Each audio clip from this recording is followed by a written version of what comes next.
নমস্কাৰ বন্ধু বান্ধৱীসকল মোৰ তৃষ্ণা ইউটিউব চেনেললৈ স্বাগতম জনাইছোঁ। আজি এটা ৰেচিপি লৈ আহিছোঁ আপোনালোকৰ মাজলৈ। তো আজিৰ ৰেচিপিটো হৈছে আইচক্ৰীম। তো আইচক্ৰীম বনাই কিনে ঘৰতে দেখাওঁ আপোনালোকক কেনেকৈনো বনাওঁ। চাওক ভিডিঅ'টো আমৰ আইচক্ৰীম বনাম। তো চাই যাওক ভিডিঅ'টো শেষলৈ। এয়া লৈছোঁ আম 4টা। এয়া আম 4টা এনেকৈ কাটি ল'লোঁ ধুনীয়া কৰি। কাটি কিনে এতিয়া মানে মিক্সিত দি দিম। এয়া মিক্সিত ভৰাই দিলোঁ। এতিয়া মিক্সিত মাৰি ল'ম আৰু ধুনীয়া কৰি। এইফালে মই তাজা গাখীৰ লৈছোঁ, আমুল তাজা। আমুল তাজা 2 কাপ দিম।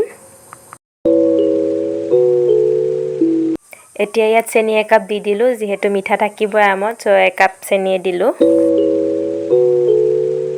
এয়া এইফালে পাউডাৰ আমূল্য পেকেট দি দিলোঁ 1 পেকেট। আৰু এয়া ডাঙৰ চামুচেৰে 1 চামুচ বিস্কুটৰ গুড়ি দি দিলোঁ।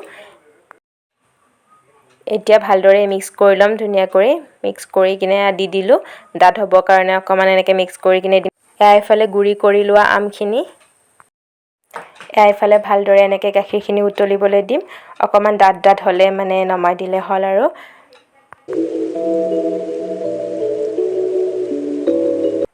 এনেকুৱা ডাঠ হ'লে এনেকৈ নমাই দিলে হ'ল, বেছি ডাঠো হ'ব নালাগে। এনেকৈ ভিডিঅ'ত দেখুওৱা ধৰণে হ'লে নমাই দিলে হ'ল আৰু। এইফালে বাতি এটাত এনেকৈ দি ল'লোঁ গাখীৰখিনি, অকণমান ঠাণ্ডা হ'বলৈ দিম 10 মিনিটমান। এনেকৈ পেষ্ট কৰি লোৱা আমখিনি এনেকৈ দি ল'লোঁ। ধুনীয়াকৈ এনেকৈ মিক্স কৰি ল'ব মই দেখুওৱা ধৰণে। চাওক মোৰ মিক্স কৰি হৈ গ'ল। এনেকৈ ধুনীয়াকৈ মিক্স কৰি ল'লে হ'ল আৰু। এনেকৈ গিলাচত ভৰাই দিলোঁ। ভৰাই কিনে এনেকৈ লাঠি এডাল দি দিছোঁ। এতিয়া ফ্ৰিজৰ ভিতৰত ভৰাই দিম। চাওক 8 ঘণ্টা পিছত ওলালোঁ আইচক্ৰীমখিনি। এনেকৈ চাওক কেনেকুৱানো হৈছে আইচক্ৰীমটো। চাই যাওক ভিডিঅ'টো।